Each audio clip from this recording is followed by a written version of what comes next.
All right, guys. Opponent is 15-10. We're facing another queen pawn. We just had a King's Indian game that did not go in our favor, but we learned some things about the opening. And we're going to try to learn some more and do some more stuff this game.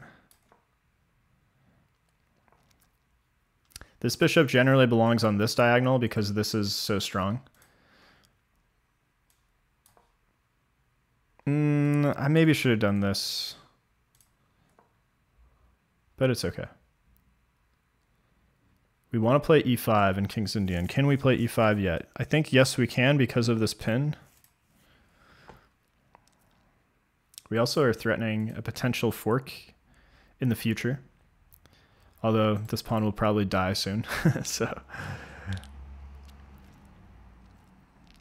as always, guys, if you have any questions about the games at any point, just comment down below. Put a timestamp like, "Hey Cody, at minute 30, like why did you do this move and not that one?" I'm happy to discuss. It could also be anything about like chess improvement in general. Like, "Hey Cody, I'm 1,000 rated. What should I be focusing on?" Anything like that. I'm happy to share my thoughts. Do we take first or do we go here first? Or something else? Could also do this. Ooh. No, we take. They actually can't take here. Can you guys tell me why?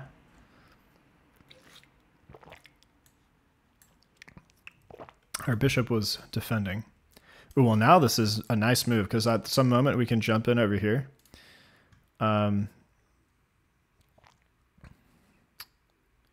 Ooh, I should also. I will take here if they give me the opportunity. It just weakens their pawn structure further,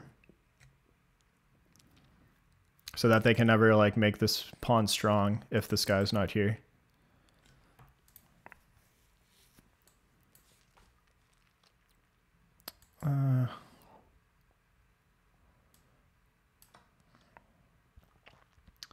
Okay, let's take.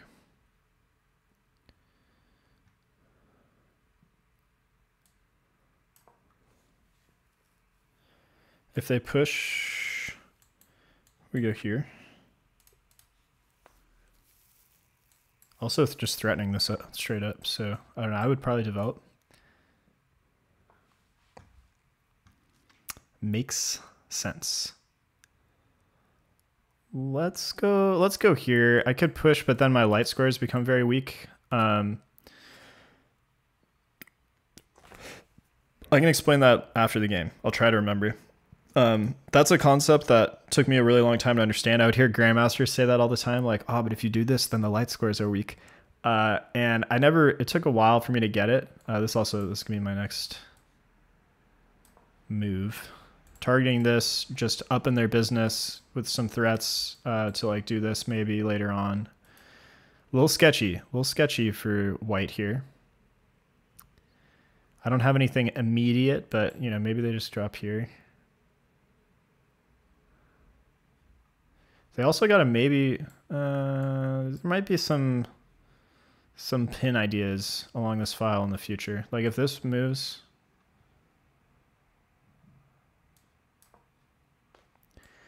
Oof, didn't solve the problem. I don't know. This looks sketch for white.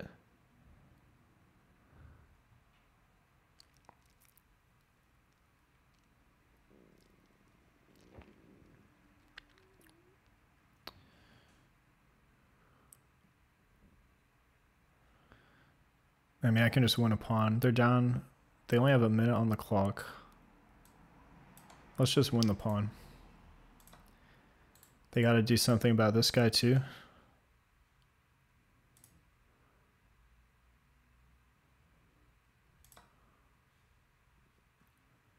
Ooh, this bishop can take here though. This is kind of nasty.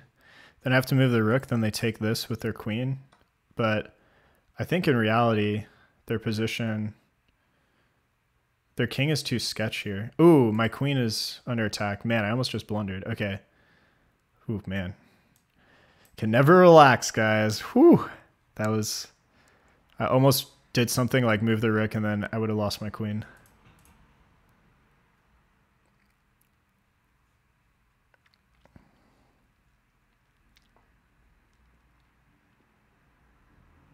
I guess I just have to take and trade. I'll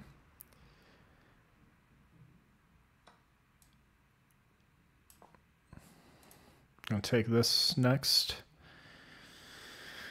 And be up a pawn. Ooh, although then they come here, they win this guy. I don't know. Oh, but if they come here, I can also take this pawn with the rook and then... Ah, but they can do this. Ugh, it's a little gross.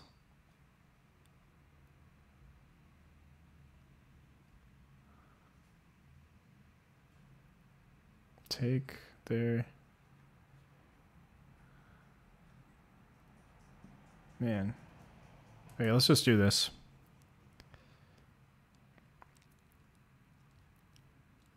They only have 20 seconds, so let's just keep the heat. Let's also go here. Their bishop is pinned now. Could maybe do something like this. Ooh, can also... No, I can't take that way because the rook takes. Let's do this.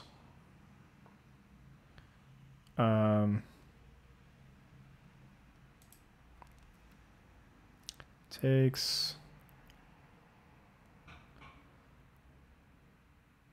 All right, I don't know. Let's just beat him on the clock here. So just go here so they can't infiltrate my second rank.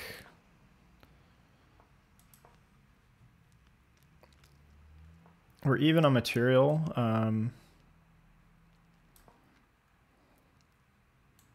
They do have this kind of annoying move though, but get back, back up.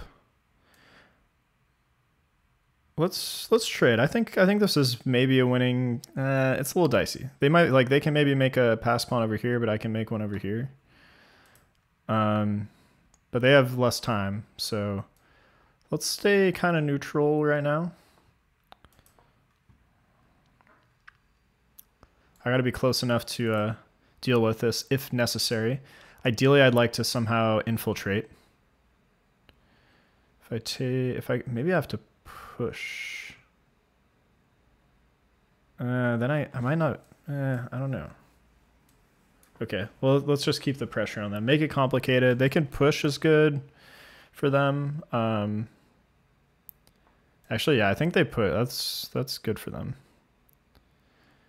If they come here, okay. Now,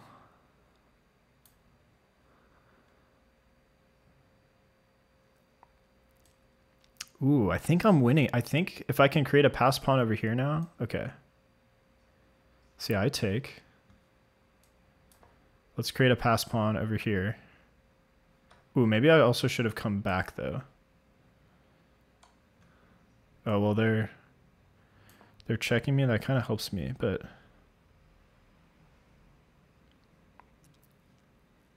Okay, I think we're winning here. They have 5 seconds. They can't take because I can just promote.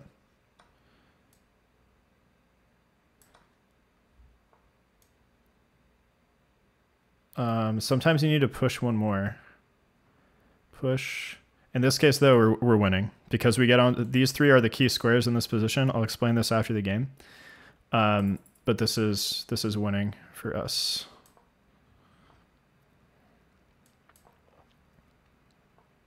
Oh, actually, wait. I can't go quite that far. Okay. Here we go.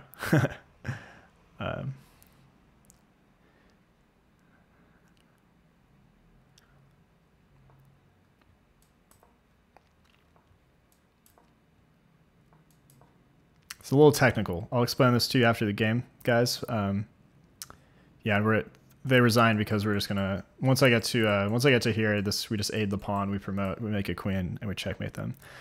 All right, wow, that was a good victory there. Let's take a look at the analysis. As always, guys, if you enjoyed that, drop a like on the video, subscribe to the channel. And let's continue the journey back to 1700. We're on a good little streak now. We bottom out at like 1530 a few episodes ago, but now I've been doing a little extra work on my own time, and I've been playing the last couple nights, and I'm feeling the momentum, guys. So let's ride the wave of the journey together. Okay, so now here, interesting. The computer says rook e8. This is a move I mentioned in past King's Indian episodes as generally not the right idea, because oftentimes you're going to want to open up the F file. However, I think that philosophy is based on the assumption that a pawn is on e4, because that's the normal setup. I believe this is called the Smyslov-Petrosian setup. I learned that from Grandmaster Akobian in some of his games. However, I think this bishop should have come out before this pawn locked it in. But this pawn structure is, I believe, called the Smyslov-Petrosian system, which is what he plays. And yeah, the bishop belongs here because, like I mentioned in the game, like pointed here, this is just too solid. The bishop is ineffective generally. Okay. But yeah, so what I was trying to say, so rook e8 does make more sense in this position because you're unlikely to be able to play f5 and then open the f file. So with that in mind, it makes sense to try and open the e file. So that's good to know. I didn't know that, but seeing it now at the computer, it makes sense to me.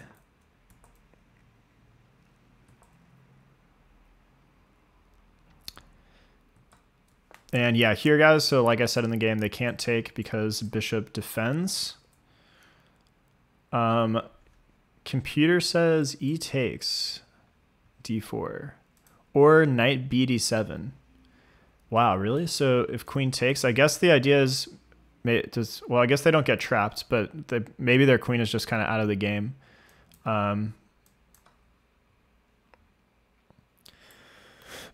They want c5. They like rook b8, but then what if takes? You're just going to give them 2 pawns for free?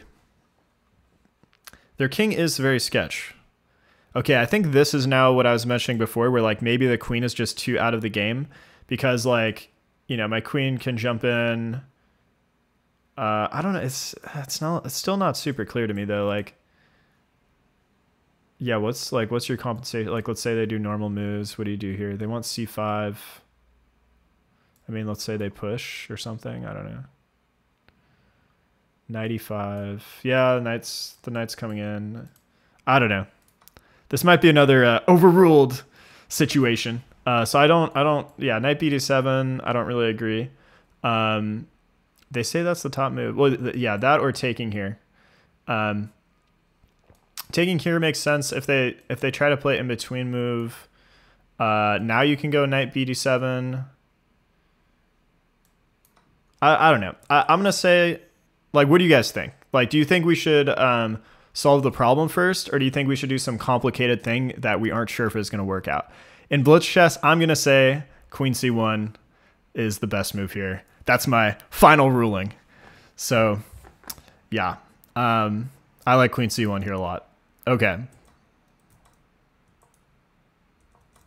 And the idea of taking here, like I mentioned, is now these pawns are forever weak. Like, if you leave the... Sorry. So, like, if you leave this pawn here, like, let's say you let them, like, I don't know, we do a move and then you let them do this. Like, at some point, I guess right now they can't really. At some point, they can maybe get this structure in the game. Like, I don't know, maybe they win this pawn and then they can get this structure. And then they're kind of solid, you know? But if you do what we did in the game, which is take, now these are just a really weak island forever. So I really like that we took in the center here. And yeah, b6 is also viable here. Let's see. What does computer say? Knight d7. Interesting. I guess opening the bishop. So knight d7. What if they push though? I guess you're gonna. I guess now this knight's jumping in. Yeah, knight c e5. Then like bishop back, and then ooh, now you play f5. Interesting. But then like let's say knight back. Oh, you can't do that because of f4. So they say knight g5, f4. Wow, so you just really like dominate their position. Knight c5.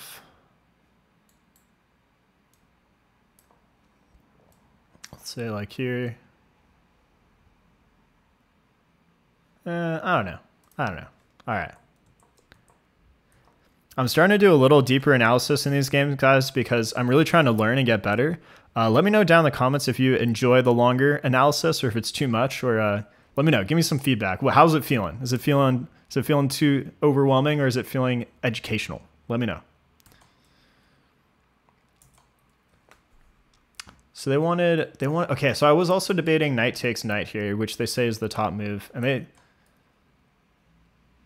yeah, they didn't really like that too much. Let's see. So, but I don't know. I mean, playing knight takes knight, I feel like you're kind of letting them off the hook. Like, what's your advantage here? They say queen h4 or knight g4. I don't know. I feel like you're letting everything go. Like they trade and then like sidestep and oh, I guess this is hanging.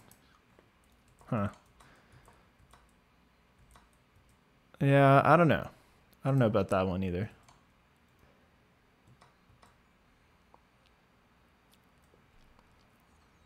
Oh, well, it's because they had this move, I guess, which is what it's not what they played in the game. Ooh, I should have played queen takes f6 here because of this discovery idea. So I said like there might be some discoveries along this rank. I thought it was going to be in my favor. However, it was not. Sometimes you get got, you know. So I did have this check though. So actually I think it was sort of fine, but we had to trade queens and they got a free pawn out of that. So everything's equal now and material. And I would say the position is fairly equal as well. Now, can someone tell me why can't I take this pawn? Because this pawn is actually pinned. So we have this pressure here. So this pawn cannot take, but why can't I take this? Because they would just say, thank you very much and take with their own rook. So I almost did that, but then I corrected myself. Bishop is pinned here because of this rook. But now once they consolidate like this, everything's just solid. Like there's just no weaknesses. Yeah, computer says just take. They say h5 here. That's interesting. Also rook a4. Ooh, I like rook a4. You keep an eye on you're pressuring this guy. You also keep an eye here. So like they can't push because you can just take. Interesting. Okay. Although, but after, they have like check and then come win this guy though. But I guess they got to watch out for this pawn okay. And here, so yeah, we're trying to make sure white can't infiltrate my second rank. So these moves were important. Here I'm making sure I control all of these squares in front of their king so that I can play this check. Because like if I check them right now, they can maybe weasel their way in here. You know, I can't. It'd be nice if I could do this, but I can't because now they're going to infiltrate and like it's now I'm almost getting mated and like they're going to win my pawn and like you can see how quickly just a couple inaccurate moves can really change the trajectory of the game. So here, once they let me get this, I don't know if they let me or if it was my right to get this in. But like, yeah, once I got this and they backpedaled, I felt pretty comfortable here. And I felt like long-term, we have a 3-on-2 majority, right? They have 2, we have 3. So like at some moment I play this break and create a pass pawn on this side of the board. Now, whether we run for the hills right away or not, or like, because there's 2 options. Once you get a pass pawn, there's basically 2 options, right? Either you're going to kind of run for the hills or plan for that, try to enable that, or you can use it as a decoy and then like go infiltrate on this side of the board, win some pawns, and then like make another queen over here. So once I saw this majority over here, I felt pretty confident that I'd be able to do that, which is why I went for the rook trade. Although the computer clearly hates my position. So, well, they're up 1 pawn. It's not the worst ever, but because yeah, they have a majority on this side of the board. I have a majority over here. But I felt like I could maybe infiltrate over here, or like I hoped. So And yeah, okay, I guess this is bad to worse. So they wanted d take c6. Oh yeah, because then they just win a pawn for free outright. Yeah. Okay, so this move by me was an inaccuracy, but you know, they had 15 seconds. The problem if I take this way is like I'm kind of shut out. So like this pawn is pretty strong. So I can never walk through here, right? Because this guy's controlling this guy's controlling that. And similarly, like if I try and walk this way, like I can't, it's going to take me a lot of moves first of all to get over here. Well, I don't know. This might have been the play. The computer says king c7. Well, okay, let's try to learn. Do you guys want? Should we look through this? I think let's do it. Let's try to learn like what was the actual lesson because it's still not clear to me. So let's go king c7. Let's see what would be the strongest move here. They're saying all king moves. King f3, king f2. It's a variant. King e2.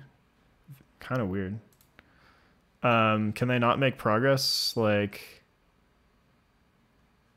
I guess it's kind of, you can't, like, if you push this pawn, then I go here, and then this guy's fixed. And what would happen? Okay, let me ask you guys this. So in this position, pause and tell me what is the long-term plan for us to, oh, actually, I take it back. I don't think this is winnable. I was going to say, I think now because we secured this pawn structure that we could walk over to this side of the board, make a pass pawn, and then make white like deal with that. And then we could leave that as a decoy and then run back over here, win some pawns, and then promote to a queen. However, there's a problem with that. Pause and tell me, pause and tell me why there's a problem with that. This is a little advanced, but tell me why. The problem is that at any moment, like if we're on this side of the board, white can create a pass pawn with a5, and yes, we take, but then they start pushing this pawn, and they're going to queen very quickly. So that's why the computer still hates my position here. So, all right, I think for the sake of the video, we'll move on. If I was alone, I might dive into this position a little bit more, but let's keep it moving. Oh, wow. Okay, let's check this out. Eval Bar says I'm crushing here.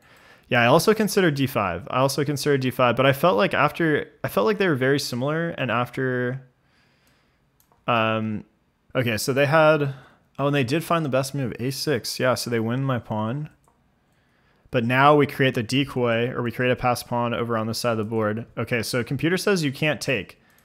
Maybe you're just supposed to leave this as white. I think that makes sense because I think you go here. If I take, you take, oh man, I don't know. This is, well, it's okay. It says it's a draw. So I guess maybe somehow the white king can come stop like the pawns, but, let's keep it moving. This analysis is getting a little long. So, for the sake of time, let's just see the victory here. Okay. Important. Key squares. This is something I learned from a book called Amateur 2IM. Actually, let me grab it. I'll be right back. I'm going to pause here. Okay, this is the book, guys. Amateur 2IM by Jonathan Hawkins. This is all about endgame. This was recommended to me, or not to me personally, but John Bartholomew, International Master, recommended this on his YouTube channel. I've only gotten through part of it, but it's really, really good. I would say if you're 1200 or above, it'd be applicable. It's not like the easiest book ever. So yeah, I would say 1200 above. But it's really good. And one of the main things they talk about are key squares associated with this position where it's like king, there's just one pawn on the board. And the crux of the position is if the pawn is on this half of the board. All right, guys, so when I tried to explain this in the video, I didn't do a super great job. So here is the better updated explanation. So key squares. Basically, if I can get my king to one of these three squares in this position, that means I will be able to promote this pawn and win. So key squares are just a shorthand for being able to assess the position. Generally speaking, if you have just a pawn, what you want to try to do is get your king in front of the pawn, and you should be able to promote. It's a little technical on how you do that. We'll take a look at it in a sort of later on in this video.